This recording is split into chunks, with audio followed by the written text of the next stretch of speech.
आज की इस गहन चर्चा की शुरुआत मैं एक बहुत ही अजीब सी बात से करना चाहती हूँ। मतलब ये सोचना ही कितना अद्भुत लगता है ना कि दुनिया का सबसे गहरा ज्ञान किसी हजारों पन्नों वाली बहुत मोटी किताब में नहीं बल्कि महज 2 छोटे से वाक्यों में छिपा हो सकता है। हाँ बिल्कुल।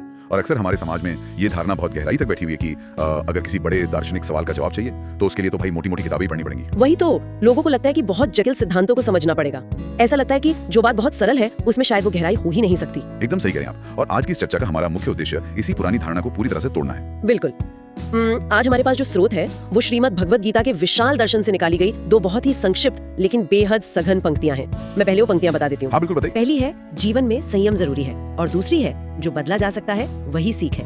मतलब चलिए आज इसके हर एक पहलू को खोल कर समझते हैं। मुझे सच में हैरानी हो रही है कि कैसे महज इन 2 वाक्यों में ज्ञान का इतना बड़ा खजाना समाया हुआ है। देखिए, ये विश्लेषण वास्तव में वैचारिक रूप से बहुत ही चुनौतीपूर्ण होने वाला है। आज के इस आधुनिक युग में जहाँ इंसान का ध्यान हर सेकंड अनगिनत चीजों में पड़ रहा है, वहाँ किसी दर्शन को उसके इतने बुनियादी रूप में समझना बहुत जरूरी हो गया है। हाँ, क्योंकि आज तो हर तरफ बस जानकारी की बाढ़ सी आई हुई है ना। बिल्कुल। और ये स्रोत हमें उस शोर शराबे से बाहर निकालकर जीवन के कुछ सबसे ठोस सिद्धांतों पर विचार करने का एक बहुत अच्छा मौका देता है। ज्ञान की असली कीमत पन्नों की गिनती में नहीं होती, बल्कि उसके अर्थ की गहराई में होती है। सही कहा। तो चलिए इस चर्चा की शुरुआत उस सबसे पहले और बुनियादी नियम से करते हैं जो स्रोत में दिया गया है। जीवन में संयम जरूरी है। हाँ, जीवन में कोई भी बड़ी बात समझने से पहले खुद पर नियंत्रण होना बहुत आवश्यक है। देखने और सुनने में ये वाक्य बहुत सीधा और सरल लगता है, लेकिन इसमें एक शब्द है जिस पर मेरा ध्यान सबसे ज्यादा गया, और वो है जरूरी। बिल्कुल। यहाँ जो सबसे ज्यादा हैरान करने वाली बात है वो ये है कि स्रोत में जरूरी शब्द का इस्तेमाल हुआ है। हाँ, मतलब यहाँ ये नहीं कहा गया कि संयम अपनाना कोई बहुत अच्छी बात है या ये कोई महान आदर्श है जिसे अपनाना चाहिए। स्रोत साफ कहता है कि ये एक अनिवार्य आवश्यकता है। एकदम सटीक बात पकड़ी आपने। इसका मतलब ये कोई विकल्प नहीं है, इसके बिना जीवन की गाड़ी आगे नहीं बढ़ सकती। और यहीं पर लोग सबसे बड़ी गलती करते हैं। कैसी गलती? मतलब आधुनिक समाज में संयम शब्द को अक्सर बहुत ही नकारात्मक तरीके से देखा जाता है। लोग इसे दमन या अपनी इच्छाओं को मारने की प्रक्रिया मान लेते हैं। जैसे कि संयम का मतलब है खुद को किसी पिंजरे में बंद कर लेना और जीवन के मजे से खुद को दूर कर लेना, है ना? बिल्कुल। लेकिन मनोविज्ञान के नजरिए से देखें तो संयम ऊर्जा को रोकने का नहीं बल्कि उसे एक सही दिशा में केंद्रित करने का नाम है। ऊर्जा को दिशा देने की बात पर मुझे एक उदाहरण याद आ रहा है। कल्पना कीजिए एक बहुत ही शक्तिशाली स्पोर्ट्स कार की जिसमें कोई ब्रेक ही ना हो। अरे बाप रे, वो तो बहुत खतरनाक होगा। वही ना, उसकी सारी ताकत और रफ्तार सिर्फ और सिर्फ विनाश का कारण बनेगी।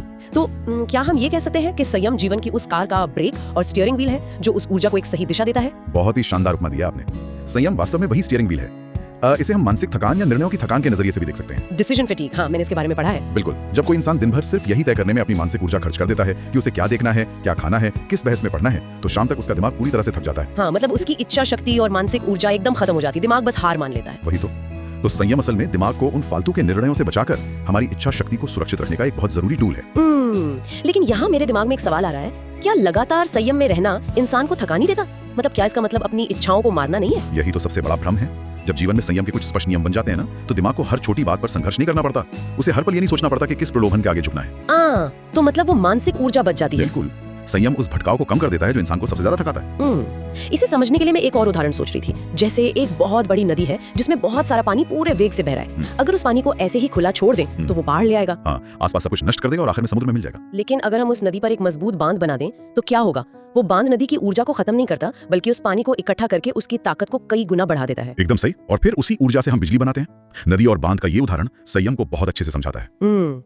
तो संयम भी हमारे अंदर बहने वाली इच्छाओं की नदी पर बना वो बांध है जो उस बाढ़ को रोककर उसे एक रचनात्मक शक्ति में बदल देता है। बिल्कुल।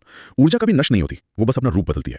जब कोई अपनी उत्तेजनाओं पर बांध बनाता है तो वो अंदर ही अंदर एक बहुत उच्च स्तर की ऊर्जा इकट्ठा कर रहा होता है। लेकिन यहाँ एक बात और उठती है, अगर बांध में पानी लगातार बढ़ता रहे, दबाव बढ़ता जाए और उसे बाहर निकलने का रास्ता ना मिले तो वो बांध तो टूट जाएगा ना। हाँ, और भारी तबाही मचाएगा। तो इंसान के मन के साथ भी तो ऐसा ही होता होगा। अगर कोई लगातार अपनी भावनाओं को जैसे गुस्से या दुख को सिर्फ बांध कर रखे तो क्या एक दिन कोई मानसिक विस्फोट नहीं होगा? ये एक बहुत ही बारीक और महत्वपूर्ण अंतर है, और इसे समझे बिना संयम का पूरा मतलब ही बेकार हो जाएगा। दमन और संयम में बहुत बड़ा फर्क है। दमन यानी सप्रेशन। हाँ, दमन हमेशा डर या समाज के दबाव से पैदा होता है। उसमें इंसान अपनी भावना को मानने से ही इनकार कर देता है, वो उस पर पर्दा डाल देता है। और संयम? संयम पूरी जागरूकता से आता है। इसमें इंसान अपने अंदर उठने वाले गुस्से या लालच को पूरी स्पष्टता के साथ देखता है, वो उसे स्वीकार करता है। मतलब वो जानता है कि उसे गुस्सा आ रहा है लेकिन वो उस पर तुरंत कोई अंधी प्रतिक्रिया नहीं देता। एकदम सही।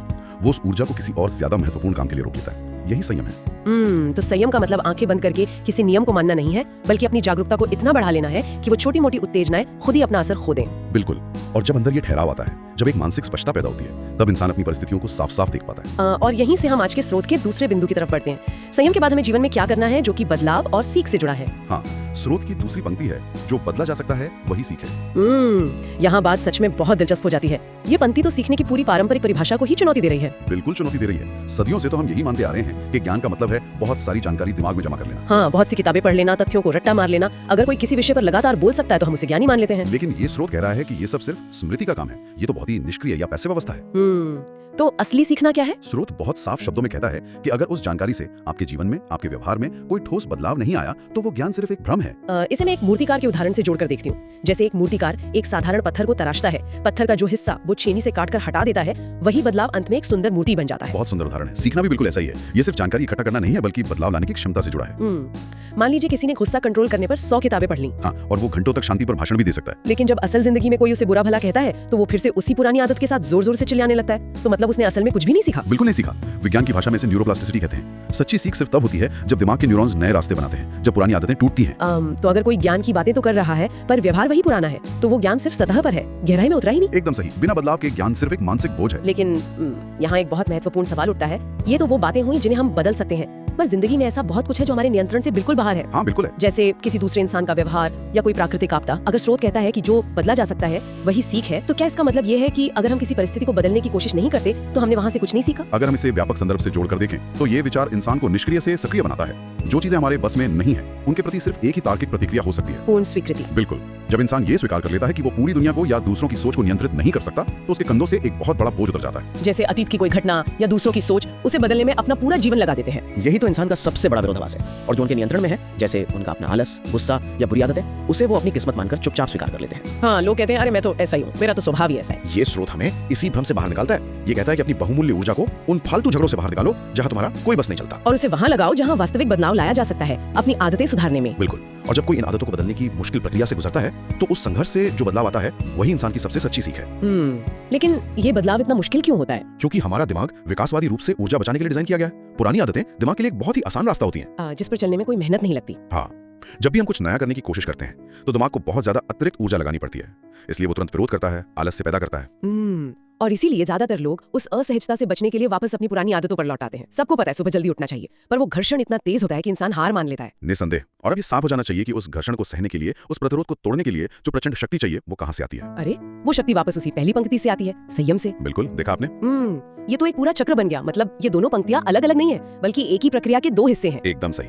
संयम के बिना बदलाव लाने की ऊर्जा मिल ही नहीं सकती, और बदलाव लाए बिना संयम का कोई मतलब नहीं है। तो सबसे पहले हमें उस बांध की जरूरत होती है। अपनी बिखरी हुई ऊर्जा और ध्यान को संयम के जरिए एक जगह केंद्रित करना होता है। हाँ, और जब वो ऊर्जा अच्छी खासी मात्रा में जमा हो जाती है तो वो एक प्रचंड शक्ति बन जाती है।